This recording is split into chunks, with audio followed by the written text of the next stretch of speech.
Narcissist Ensnared. Episode 8.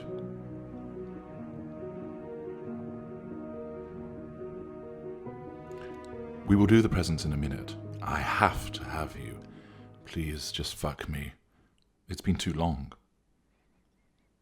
This was the first sentence that Ashleigh had uttered once they had met at Wynne's house on Boxing Day.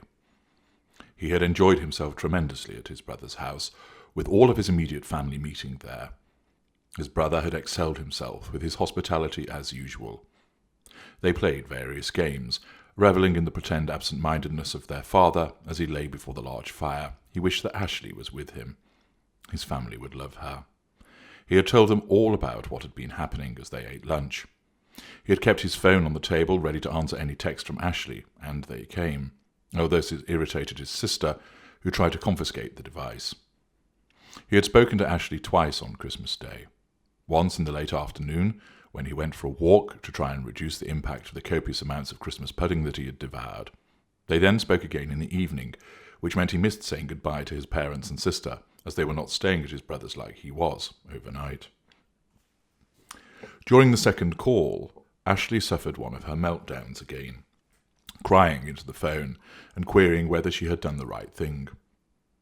Wynne noticed that whenever she was not with him, she seemed to start to question everything, and this invariably led to her unravelling and embarking on a sob-ridden monologue of introspection and despair. With his football team having a distant away fixture, he had left his brothers early on Boxing Day and drove back. Ashleigh had dropped the children at Peter's sister's house, thus freeing them to have the day together for the first time in 11 days. Ashleigh was already at his house when he returned to the city, having let herself in with the key that he had provided. She was stood naked in his bedroom, clothes discarded about her. He had entered the bedroom, eyes widening as he found her stood beside his bed, an inviting and lascivious look on her face. It was then that she made her exhortation for him to fuck her. Wynne pulled off his jersey as he advanced. Her mouth went to his, and as he began unbuckling his belt and at the same time trying to slide off one of his boots, she grabbed the back of his head and embraced him hard and with considerable desire. He kicked off his boot as her hand grabbed for his crotch, pleased to find him already hardening. She moved her mouth and began kissing his shoulder as he unbuttoned his jeans. She bit into his shoulder, and he buckled slightly, the delicious sensation sweeping over him. His other boot came off, and down went both his jeans and his underwear. She took hold of him and began massaging him as he tried to reach for his socks. "Forget them. I want you inside me," she demanded. She moved backwards to the bed and led him by the cock. He reached out and pushed her down onto the bed and lowered himself to begin kissing her thighs, moving his mouth upwards as his left hand slid up her thigh. "No time for that. Fuck me." "As you wish, miss," he smiled, and manoeuvred himself so that he was over her. He looked down, drinking in the sight of her slender, naked body, her eyes blazing with desire. "I didn't know how long it would be before I had you again," he admitted. "Shh, just do it," she replied. He adjusted himself and pushed inside of her. She was already wet, and he was surprised by how much.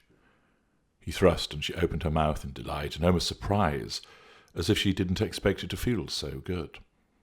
Wynne began to increase his momentum as she pushed against him, and she gave a short cry, and then, in customary fashion, banged her fist against his arm. He kept going, driving deep into her, as she screwed up her face and began bucking against him, almost as if she was competing with him. He reached beneath her, gripping her bottom, and pulled her tight into him, causing her to gasp as he thrust deep. Their love-making continued, alternating between occasional deep thrusts which made her smile, and then frenetic movements which had her curling her mouth in delight. "I'm coming," said Wynne. "Not in me," she said, and pushed him back. He toppled onto his side, and she immediately cupped him with her mouth and began to suck on him. Wynne exploded in her mouth, and she greedily swallowed his seed, her eyes flicking across to him as he lay back enjoying his orgasm as it swept across him. Once he had finished, she lifted his mouth from him and looked around the room as if she expected to find an audience. "How long is it since we made love?" she asked. 11 days. "My God, it feels like so much longer. What have I been doing?" Wynne frowned and wondered what she meant, but she had already got up and made her way to the ensuite. She pushed the door to behind her. "Why do you always hide when you go to the toilet? I've just been inside you," commented Wynne. "I need to look in the mirror in here," came the reply. "Why?" "I like to see what I look like after you fucked me." "I could take a picture if you like," offered Wynne. "Maybe next time, or perhaps a video. I'd love to do that for you. We could have it on in the background the next time we went to bed," she answered. "I'm up for that," confirmed Wynne. "I'm just getting in the shower. Why don't you organize the presents?" "Will do." Ashleigh sat on the edge of the bed, admiring the 2 bracelets that she had slipped onto her wrist. The first was the leather bracelet that she had asked for, with a hidden inscription contained on a coiled piece of metal. The second was the black onyx bracelet from Tiffany. "Nobody has ever bought me anything as beautiful as this before," she said, as she twirled the bracelet around on her wrist. "If Peter could see this now, he'd go ballistic." Scattered about the bed were the other gifts that Wynne had purchased for her. He had managed, through considerable effort, to track down some of her perfume. It had been discontinued, but he had found a stockpile and brought her a considerable amount that would last her for years. There was also expensive lingerie, tickets to see one of her favourite bands, and a large jelly bean machine filled to the brim with the sweets which were her favourite. "I am so lucky that I have you. Thank you," she smiled. She then reached to her bag and extracted a present which was quite clearly a book. "I haven't had a chance to go and buy you anything proper yet. I've just had so much going on. I'll make it up to you, though," she explained, as she handed him the present. He nodded and took it. He peeled back the wrapping paper to find a large notepad inside with a hard cover. "Open it," she enthused. Slightly puzzled at why she would give him a notepad, even if it was an ornate one, for a gift, he opened the front cover. On the first page, Ashleigh had written, "This is a love story. When I first met Ashleigh and Wynne. I know you are good at writing, so I thought that if I bought you this notebook, you could write about us, about our love story," she suggested, with a huge smile. "Oh, right, I see," replied Wynne, somewhat underwhelmed by the gift.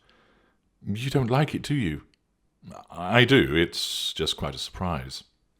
"No, I can tell. You don't want to write about us, do you? I sensed you were not as into us anymore," she replied. "What are you talking about?"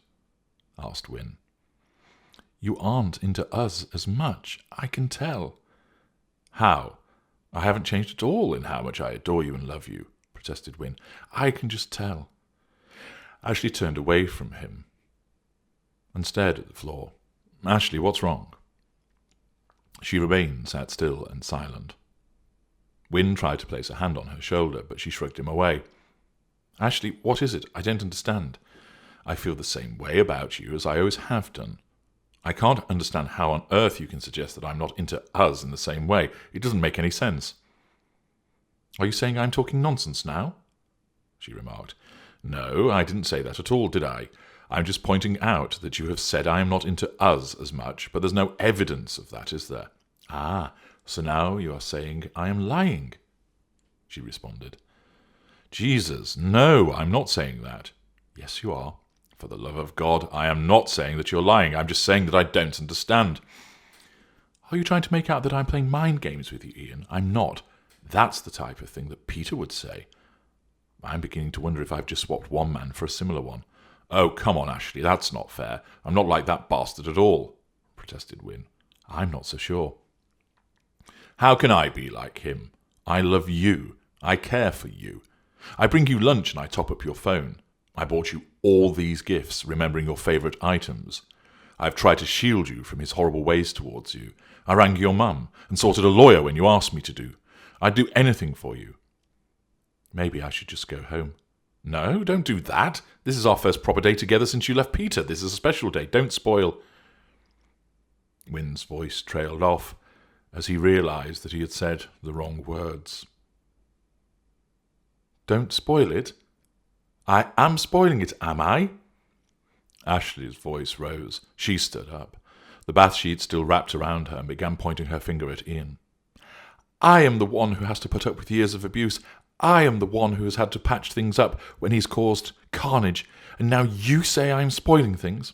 Sorry, it came out wrong, said Wynne, holding his hands up, trying to placate her. I'm going home, she said, and began to look for her underwear. No, please, I'm sorry. I just want today to be special. You deserve it after everything you've been through. Damn right I do. I'm not putting up with being told what to do, she continued, as she found her knickers and dropped the towel, pulling the underwear on. I'm not trying to tell you what to do. I've never have and I never will, said Wynne. He hovered around Ashleigh as she scooped up her bra. He tried to catch her gaze to implore her and show that he was genuine in his contrition. She put her bra on and sat down as she began to pull on her hold-up stocking. Please, Ashleigh, say you'll stay. We have the rest of the afternoon together. She remained silent and pulled the other stocking on. Ashleigh, come on, let's not fall out. This is meant to be a good day. She still said nothing as she stood up and picked up her skirt from the back of a chair. Please, I have a treat in store for you, said Wynne.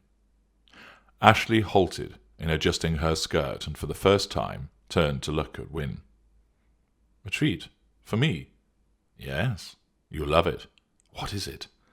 It's a surprise. What kind of surprise? If I say, it won't be a surprise, will it? Is it here? She asked. No, we have to go to it. Then you'd better get dressed then, hadn't you? I can't wait, she said, and smiled. Relief flooded through Wynne at the sight of her smile once again.